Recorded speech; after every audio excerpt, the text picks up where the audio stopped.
There are two ways to edit a transcript record. You can either edit through the gradebook or through the transcript.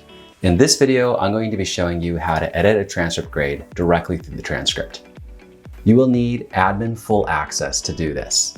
You can see our video on adding staff types for more help. Next, click Edit Grades. Start by picking a term in which you want to edit.